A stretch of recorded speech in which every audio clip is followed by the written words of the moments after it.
Assalamualaikum warahmatullahi wabarakatuh. Saya kali ini akan membahas isu penting yang berdampak pada kehidupan setiap warga negara Indonesia, iaitu Grand Desain Reformasi Birokrasi Nasional atau disebut GTRBN. Sebelum melanjutkan videonya, apaan sih itu Grand Desain Reformasi Birokrasi Nasional atau disingkat GTRBN? GTRBN adalah dokumen perencanaan jangka panjang yang disusun oleh pemerintah untuk membangun arah, tujuan serta strategi reformasi birokrasi di Indonesia. Dokumen ini menjadi acuan bagi kementerian, kelembagaan serta pemerintah daerah dalam melaksanakan reformasi birokrasi secara teratur, sistematis serta berkesinambungan. Baik, selanjutnya akan dibahas di chapter pertama.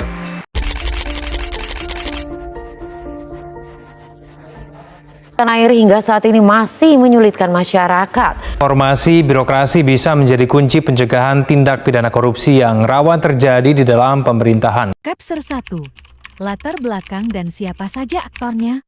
Latar belakang Grand Desain Reformasi Birokrasi Nasional adalah untuk mendukung rencana pembangunan jangka panjang atau RPJP nasional dengan visi mencapai birokrasi kelas dunia.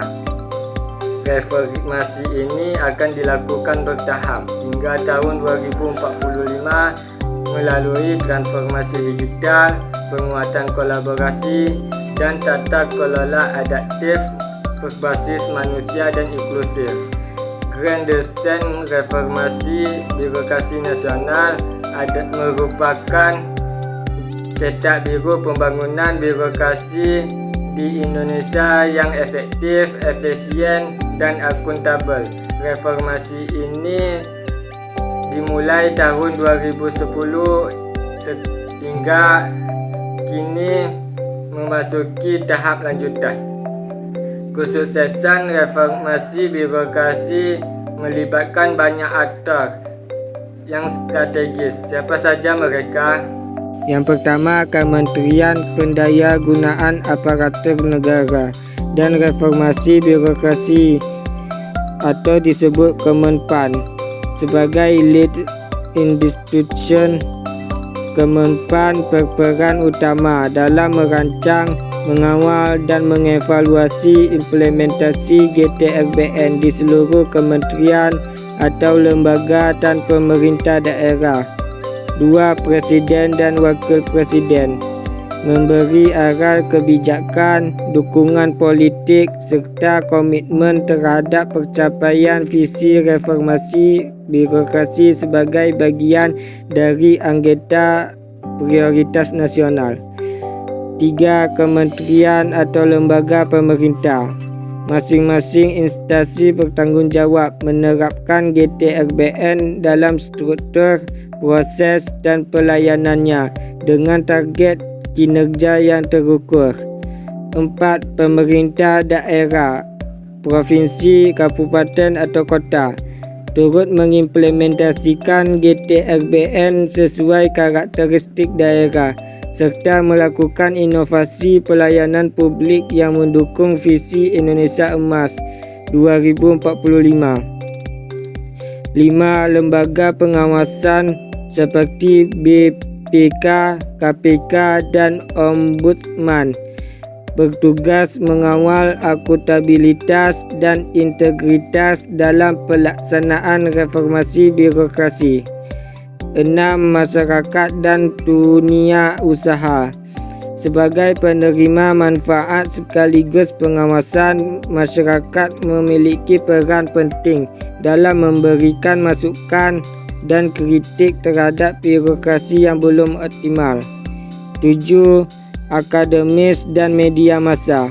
terlibat dalam memberikan kajian, advokasi serta menyebarkan informasi agar proses reformasi transparan dan diketahui publik luas. Chapter 2, Fakta, Analisis, Opini saya, dan Dampak Global.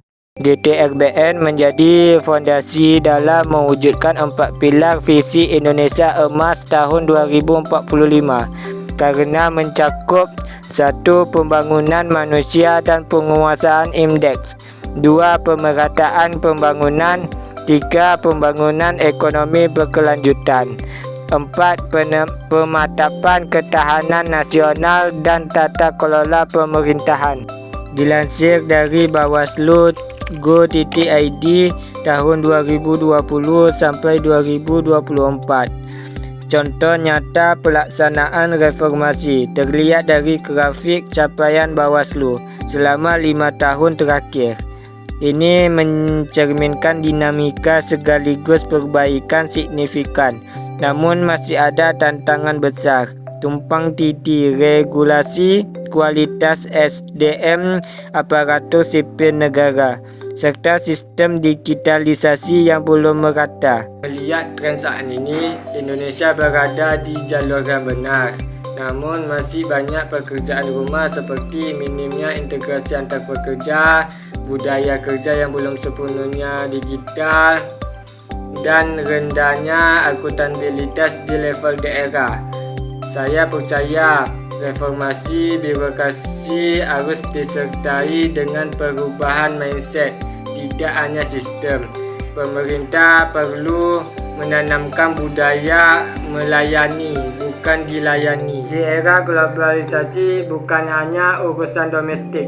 Efektivitas birokrasi berdampak pada kepercayaan investor, transparansi lembaga, dan reputasi Indonesia dalam indeks internasional seperti Corruption Perception Index atau Ease of Doing Business. Birokrasi adalah wajah pertama sebuah negara di mata dunia. Kapsar 3, Penutup. Reformasi birokrasi bukan hanya sekedar slogan, melainkan kebutuhan fundamental bagi masa depan Indonesia. Grand Design Reformasi Birokrasi Nasional memberikan arah yang jelas, namun pelaksanaannya juga membutuhkan komitmen bersama, bukan hanya dari pemerintah, tetapi juga dari masyarakat sekitar. Kita telah melihat peningkatan signifikan seperti peningkatan angka nilai reformasi birokrasi Bawaslu pada tahun 2024. Tapi peningkatan angka saja tidak cukup.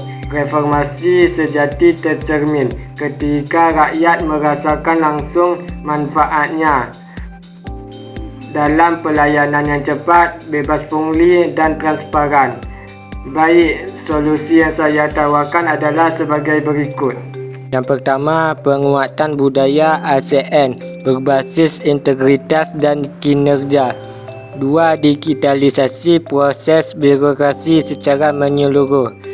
3. Keterlibatan publik dalam evaluasi layanan.